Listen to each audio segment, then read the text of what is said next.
اللہ پاک کے نام سے شروع جو بڑا مہربان اور نہایت ہی رحم کرنے والا ہے۔ حضرت علی رضی اللہ تعالی عنہ راستے سے گزر رہے تھے۔ ایک شخص حضرت علی رضی اللہ تعالی عنہ کے پاس آیا اور حضرت علی رضی اللہ تعالی عنہ سے کہنے لگا، مجھے چاروں طرف سے مصیبتوں نے گھیرے رکھا ہے، نہ غربت ختم ہوتی ہے، نہ حالات بدلتے ہیں، نہ پریشانیاں اختتام کو جاتی ہیں۔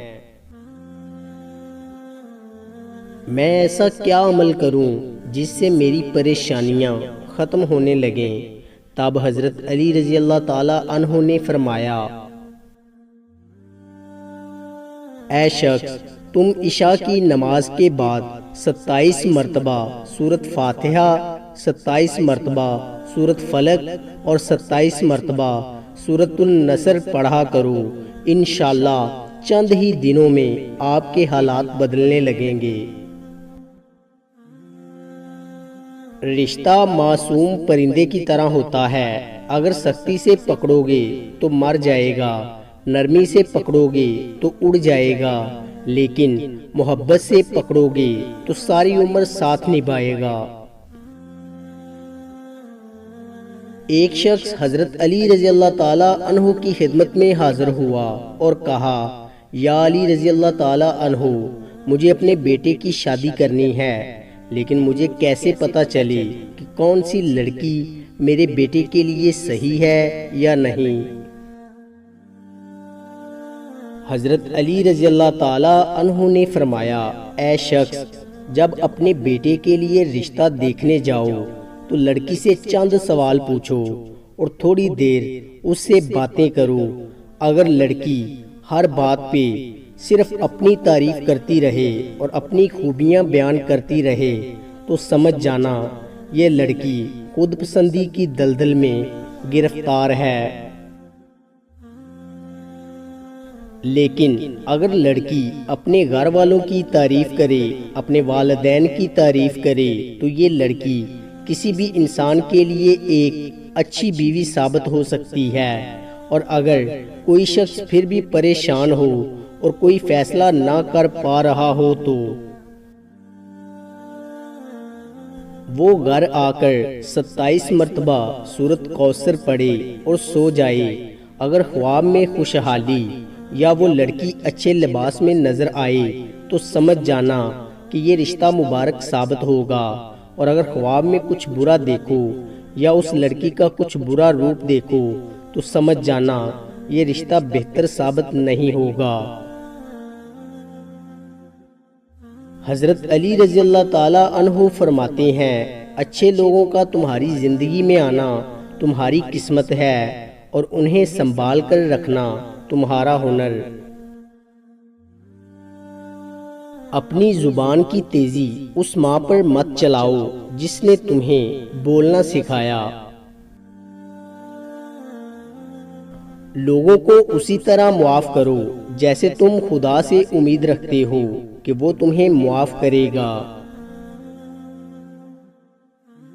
جو تمہاری خاموشی سے تمہاری تکلیف کا اندازہ نہ کر سکے، اس کے سامنے زبان سے اظہار کرنا صرف لفظوں کو ضائع کرنا ہے۔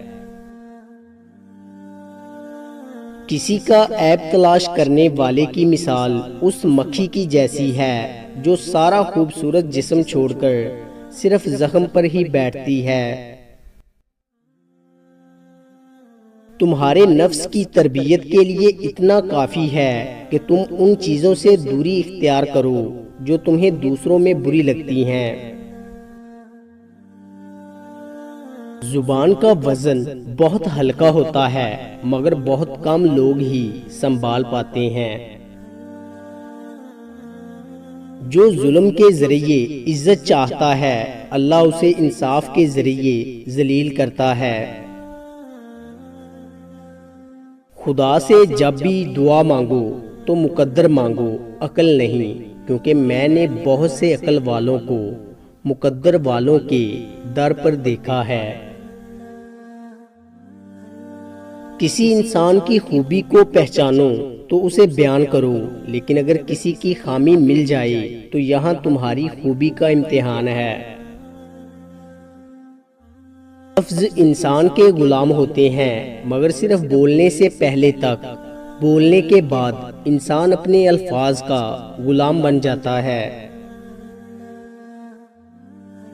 وقت اور دولت دو ایسی چیزیں ہیں جو انسان کے اختیار میں نہیں۔ وقت انسان کو مجبور اور دولت مغرور بنا دیتی ہے۔ انسان کو اچھی نیت پر وہ انعام ملتا ہے جو اچھے اعمال پر بھی نہیں ملتا، کیونکہ نیت میں دکھاوا نہیں ہوتا۔ انسانیت بہت بڑا خزانہ ہے، اسے لباس میں نہیں انسان میں تلاش کرو۔ خدا کے نزدیک کسی انسان کی عزت جتنی زیادہ ہوتی جاتی ہے، اس کا امتحان بھی اس قدر سخت ہوتا چلا جاتا ہے۔ طبیعت کی نرمی اور سخاوت انسان کو دشمنوں کے دلوں میں بھی محبوب بنا دیتی ہے۔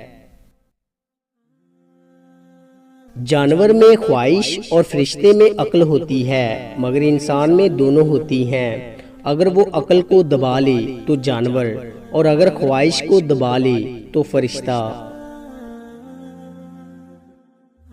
انسان بزدل اتنا ہے کہ خوابوں میں ڈر جاتا ہے، اور بے خوف اتنا ہے کہ جاگتے میں بھی اپنے رب سے نہیں ڈرتا۔ رزق کے پیچھے اپنا ایمان خراب مت کرو، کیونکہ رزق انسان کو ایسے تلاش کرتا ہے جیسے مرنے والے کو موت۔ کسی انسان کو دکھ دینا اتنا آسان ہے جتنا سمندر میں پتھر پھینکنا، مگر یہ کوئی نہیں جانتا کہ وہ پتھر کتنی گہرائی میں گیا ہے۔